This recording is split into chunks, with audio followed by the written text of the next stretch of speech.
એમ તો મારા દુર્લભ પ્રિયતમને મળી નહીં શકાય, પણ આ બળતા અંગારા ખાઈશ તો અંગારા ખાઈને મારું આખું દેહ બળશે. જ્યારે મારું દેહ બળીને રાખ બનશે તો શિવજી એ રાખને લઈને પોતાના મસ્તક પર લગાવશે અને શિવજીના મસ્તક પર ચંદ્રમા છે. તો એ હિસાબે મને મારા પ્રિયતમના દર્શન થઈ જશે. અને એવો તાપ જ્યારે એમના મનમાં જાગ્યો અને પ્રભુ પણ કહે કે જેના હૃદયમાં તાપ હોય હું એનાથી દૂર ન રહી શકું. અને પ્રભુ તો છે ઠેઠ જતીપુરાની અંદર અને અહીંયા માર્ગની અંદર જ્યારે તાપ થયો માધવાનંદજીને અને એટલો વિયોગ જાગ્યો કે એમના શિષ્ય પણ જોવા લાગ્યા કે આ જ્ઞાની, આ વિદ્વાન પણ ભક્તિના રંગે, પ્રેમના રંગે એવા રંગાઈ ગયા છે કે ગોપીથી પ્રભુ જ્યારે દૂર થયા અને ગોપીઓના આંખમાંથી જેમ દળદળ આંસુ વહેતા હતા, આજે એમના આંખમાંથી વહી રહ્યા છે. અને જ્યારે આ તાપ સહન ન થયો તો સાધારણ રાજાથી તાપ સહન ન થયો તો પ્રભુથી સહન કેવી રીતે થાય? અને જ્યાં હે શ્યામ સુંદર, હે મારા શ્રીજી, હે ગોવર્ધનધર કરીને પ્રભુને પુકારતા હતા, ત્યાં જ આખા વાટિકાની અંદર સુંદર સુગંધ પસરાઈ ગઈ. અને જ્યાં સુગંધ લાગ્યું કે આ તો મારા શ્રીજીની ખુશ્બુ છે, મારા શ્રીજી ક્યાંક વધારે લાગ્યા છે. અજાણે કહેવાય જો મારા શ્રીજી ક્યાંક વધારે લાગ્યા છે, આ સુગંધ મારા શ્રીજીની છે, જરૂર મારા શ્રીજી અહીંયા ક્યાંક હશે. અને ચારો ઓર જોવા લાગ્યા, ત્યાં જ બે વૃક્ષની આડમાંથી સંતાયેલા શ્રી ગોવર્ધનનાથજી ચાલતા ચાલતા આગળ પધાર્યા. અને જ્યાં પ્રભુના દર્શન માધવાનંદજીને થયા કે પ્રભુ હું તો આપની પાસે આવી ન શક્યો, પણ કેવી કૃપા આપની કે મદ રસ્તે પ્રભુ દર્શન આપવા માટે આપ અહીંયા પધાર્યા. ચાલતા ચાલતા ઠાકોરજી પધાર્યા અને જ્યારે રાજાએ આ દ્રશ્યના દર્શન કર્યા કહેવા લાગ્યા, જુઓ તો ખરા, કોઈ ભગવતીની એક ક્ષણ માટે મેં સંગ કર્યો અને એના સંગથી આજે મને પણ મારા પ્રભુના દર્શન થઈ ગયા. મેં તો કોઈ જપ નથી કર્યા, કોઈ વ્રત નથી કર્યા, કોઈ સાધના નથી કરી, બસ એક ભક્તનો ક્ષણ માટેનો સંગ કર્યો. અને ક્ષણ માટેના સંગને કારણે મોટા મોટા યોગીઓને જે લાભ ન મળે, મોટા મોટા જ્ઞાનીઓને જે લાભ ન મળે, એ લાભ સહજ રીતે મને પ્રાપ્ત થઈ ગયો. અને અહીંયા ચાલતા ચાલતા ઠાકોરજી પધાર્યા અને કહેવા લાગ્યા કે જુઓ માધવાનંદજી, જેટલા યાદ આપ મને કરો છો ને એટલા જ હું પણ આપને યાદ કરતો હતો. જેટલા દિવસ આપ દૂર રહ્યા અને જેટલા દિવસ આપ દૂર રહીને મારા માટે વ્યાકુલ હતા એટલું હું પણ આપના માટે વ્યાકુલ હતો. અને જ્યારે આ ક્ષણ આ શબ્દો માધવાનંદજી પોતાના કાનથી સાંભળ્યા, વિશ્વાસ ન આવ્યો કે શું મારું એટલું ભાગ્ય છે, શું પ્રભુને મારા દ્વારા એટલું સુખ મળ્યું છે કે જેમ હું મારા પ્રભુ માટે તડપતો હતો એમ મારા પ્રભુ પણ મારા માટે વ્યાકુલ હતા. જેમ હું મારા પ્રભુને યાદ કરતો હતો એમ પ્રભુને પણ મારી યાદ આવતી હતી. વિચાર કરવા લાગ્યા. પ્રભુ કહે, જો માધવાનંદજી, આપ એ મલયાચલનું ચંદન લઈને આવ્યા છો અને આ જે પ્રાંત છે અહીંયા બહુ ગરમી છે, તો શું આજે આપ મને ચંદન નહીં ધરાવો? અને જ્યાં આ વાત પ્રભુના મુખથી સાંભળી માધવાનંદજી કહેવા લાગ્યા, પ્રભુ આપના ભક્તોની આશક્તિ જે સેવામાં છે પ્રભુ, એ સેવા લેવા માટે પ્રભુ આપ એવા પાંત્રમાં પધાર્યા કે જ્યાં ઉષ્ણતા છે. પ્રભુ હમણાં આપના માટે ચંદન લઈને આવું. વાગતા વાગતા ચંદનનો એક ટુકડો લઈને રાજા ઘસે છે શિલા ઉપર, બીજો ટુકડો માધવાનંદજી ઘસે છે અને પોતાના ભાગ્યની સરાહના કરવા જાય છે. 14 વર્ષ સુધી પ્રભુની સેવા કરી પણ જે આનંદ ન મળ્યો એ આનંદ મારા શ્રીજી આ એક ક્ષણમાં આવીને મને કરાવી રહ્યા છે. અને જ્યાં બંને ચંદન ઘસવા લાગ્યા, ચંદનનો સુંદર તૈયાર કર્યો, લેપ લઈને ઠાકોરજીના શ્રીઅંગમાં જ્યાં મસ્તક પર, હૃદય પર, બંને હસ્ત પર ધરાયો અને એટલી શીતળતા પોતાને પ્રાપ્ત થઈ. વિચાર કરવા લાગ્યા, જો તો ખરા કેવો મારો ભાગ્ય. પ્રભુ કહેવા લાગ્યા, માધવાનંદજી, આટલી દૂરથી હું આવ્યો છું તો મને કંઈ અરોગાવશો નહીં? વિચાર કરવા લાગ્યા અને એક ક્ષણ યાદ આવી કે જ્યારે પહેલા વહેલા હું ગિરાજીની ગુફામાં જઈને કે ગિરાજીની કંદરામાં જઈને ઠાકોરજીના દર્શન કર્યા હતા ત્યારે પણ મારા મનમાં અરોગવાનો ભાવ આવ્યો હતો. પણ એ વખતે મારી પાસે કોઈ વસ્તુ નથી, કોઈ સામગ્રી નથી ને ત્યારે પણ મારી અસમર્થતા મેં વ્યક્ત કરી કે પ્રભુ આપને કેવી રીતે અરોગાવો. અને આજે પણ વાટિકાની અંદર પ્રભુ આપને અરોગાવવા માટે મારી પાસે કંઈ નથી. પ્રભુ કેવી રીતે આપને અરોગાવો? અને પ્રભુ કેવું મારું દુર્ભાગ્ય, આપ સામે આવીને આજ્ઞા કરી રહ્યા છો કે મને કઈ અરોગાવો. પ્રભુ કઈ વસ્તુ મારી પાસે નથી, પ્રભુ કેવી રીતે અરોગાવો? પ્રભુ ચારો તરફ દ્રષ્ટિ કરવા લાગ્યા, જો માધવાનંદજી, આટલા બધા કેળાના વૃક્ષો છે, આ નારિયેળના વૃક્ષો ઉગાડ્યા છે, આ કંઈક એમાંથી સિદ્ધ કરીને લાવો. રાજા ભાગતો ભાગતો ગયો, સુંદર સુંદર પુષ્પો તોડવા લાગ્યો, અહીંયાથી નારિયેળ તોડ્યું અને નારિયેળ તોડી એની મલાઈ સિદ્ધ કરી અને કેળાના પત્ર તોડીને લઈ આવ્યા અને કેળાના પત્ર ઉપર નારિયેળની મલાઈ પધરાવી.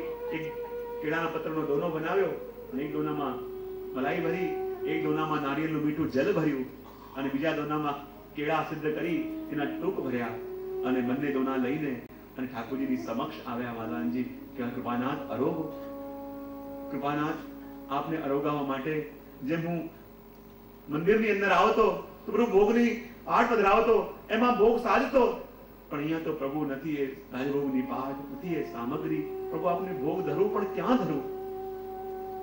પ્રભુ આપને બિરાજવા માટે અહીંયા કોઈ આસન પણ નથી. પ્રભુ કહેવા લાગ્યા, માધવાનંદજી આજે રોજ હું જે આસનમાં બિરાજીને અરોગતો હતો, પણ આજે મારે એક વિશિષ્ટ આસનમાં બિરાજીને અરોગવું છે. માધવાનંદજી કે પ્રભુ ક્યાં બિરાજીને અરોગશો? તો કે માધવાનંદજી આજે મારે આપની ગોદમાં બેસીને અરોગવું છે. માધવાનંદજીને પોતાના ભાગ્ય પર વિશ્વાસ ન આવ્યો અને કહ્યું, આ બંને હાથમાં દોના પકડીને રાખો અને હું આપની ગોદમાં બેસીને અરોગીશ. ને બંને હાથમાં માધવાનંદજીએ એ બંને દોના પકડી રાખ્યા છે અને ઠાકોરજી આવી માધવાનંદજી ગોદમાં બેસી ગયા અને ગોદમાં બેસી એક હાથથી અરોગતા જાય છે, એક હાથથી મીઠું મીઠું નારિયેળનું જલ અરોગ પીતા જાય છે અને માધવાનંદજીના આંખમાંથી દળ દળ આંસુ પડી રહ્યા છે કે પ્રભુ આ કયા જન્મના મારા એવા પુણ્ય હતા કે જેનું આ ફળ મને મળી રહ્યું છે કે આજે એ જ પ્રભુ મારા ગોદમાં બિરાજીને આ સુખ પામી રહ્યા છે, આ આનંદ લઈ રહ્યા છે. ધીમે ધીમે કરતા કરતા આ એક એક સામગ્રી અરોગવા લાગ્યા. રાજાને પણ એ દર્શનનો અનુભવ થયો. વિચાર કરવા લાગ્યા, જુઓ તો ખરા મારા ગુરુ પર એના પ્રભુની કેવી કૃપા. અને જે શ્રીનાથજી માટે મેં આટલું આટલું સાંભળ્યું હતું, આટલું આટલું વર્ણન મારા ગુરુના મુખે સાંભળ્યું હતું, પણ આજે એમની કૃપાના દર્શન મેં મારા નેત્રોથી કર્યા. એ કેવા કૃપાલુ છે, એ કેવા કૃપાલુ છે કે પોતાના ભક્તોનો તાપ સહન કરી શકતા નથી અને પોતાના ભક્તોનો તાપ દૂર કરવા માટે ક્યાંથી ક્યાં પધાર્યા અને કેવી રીતે પોતાના ભક્તોના મનોરથો સિદ્ધ કરી રહ્યા છે. એના ખોળામાં બેસીને એમની સામગ્રી અરોગી.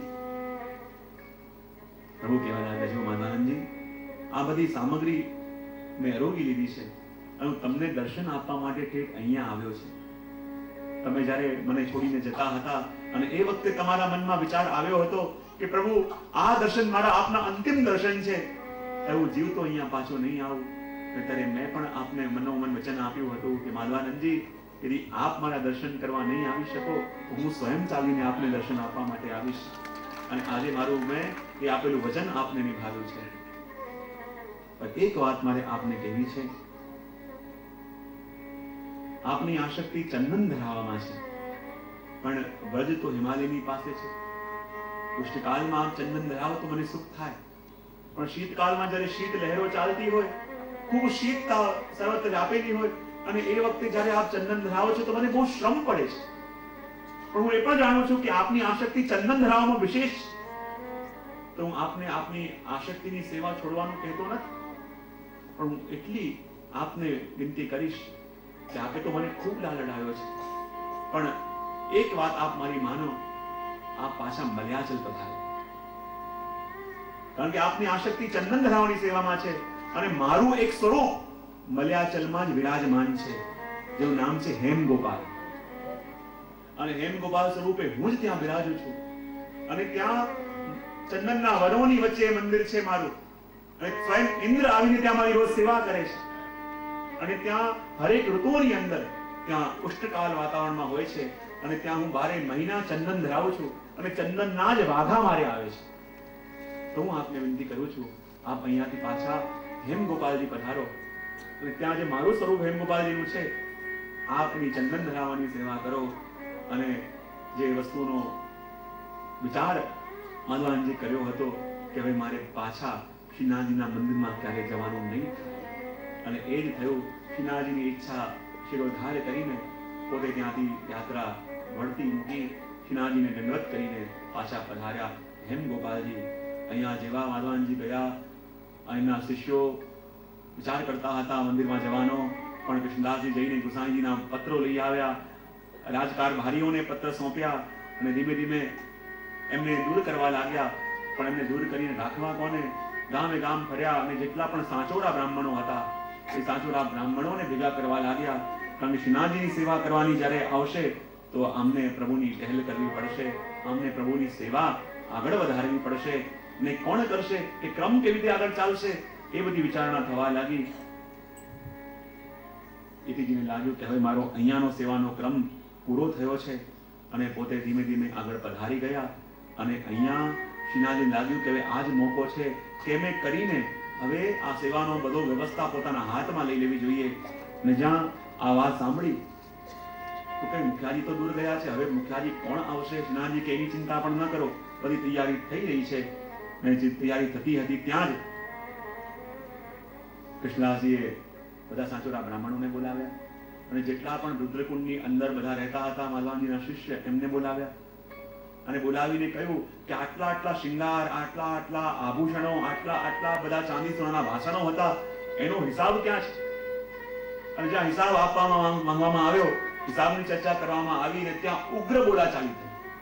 અને ઉગ્ર બોલાચાલી થઈ અને પાછા બધા ઝઘડો કરીને કે આજે અમે સેવામાં નહીં આવીએ અને પાછા જઈએ છે. અને પાછા જાય રુદ્રકુંડમાં ગયા અને રાત્રિના સમયમાં એવી લીલા થઈ કે ત્યાં ભયંકર આગ લાગી. આ પ્રભુની એવી લીલા થઈ કે ત્યાં આગ લાગી અને એક એક કરીને બધાના ઝૂંપડીઓ બળવા લાગ્યા, ઘર વખરી બળી ગઈ અને આગથી બચવા માટે બધા આમ તેમ ભાગવા લાગ્યા. બધી વસ્તુ અસ્તવ્યસ્ત થઈ ગઈ. સવાર પડી. કૃષ્ણદાસજી એમના શિષ્યોની પાસે ગયા અને કહ્યું કે ચલો ઠાકોરજીની સેવાનો સમય થયો છે, જલ્દી જલ્દી ચાલો. પણ એમની ઘર વકરી, એમના પરિવાર, એમના બધી સાધન સામગ્રીઓ બધી પડી ગઈ હતી. પરિવાર વાળા બધા એમને બેઠા હતા, વિચાર કરે અમારી ઘર વકરી, અમારી ઝૂંપડી પડી ગઈ છે, તો જ્યાં સુધી વ્યવસ્થા ન થાય અને અમારું મન સ્વસ્થ ન થાય અમે સેવામાં નહીં આવી શકીએ. અને જ્યાં આ લોકોએ ના પાડી, ભાગતા ભાગતા કૃષ્ણદાસજી આવ્યા અને બધા સાચોરા બ્રાહ્મણોને એમણે ઠાકોરજીની સેવામાં જોડી દીધા અને કહે કે ઠાકોરજીની સેવા કોણ સંભાળશે? ને ત્યાં જ રામદાસ સાચોરા આવ્યા. રામદાસ સાચોરા આવ્યા, પરિચય મળ્યો કે આ બીજું કોઈ નહીં, આ એ છે કે જેને 20 વર્ષની ઉંમરમાં દ્વારિકાની અંદર શ્રી મહાપ્રભુજીએ શરણે લીધા હતા, લીલાનો અનુભવ થયો હતો અને એ જ અહીંયા આવ્યા છે. અને એમને મુખ્યાજી તરીકેની સેવા સોંપવામાં આવી. થોડો દિવસ થયો, પાછા એમના શિષ્યો બધા આવવા લાગ્યા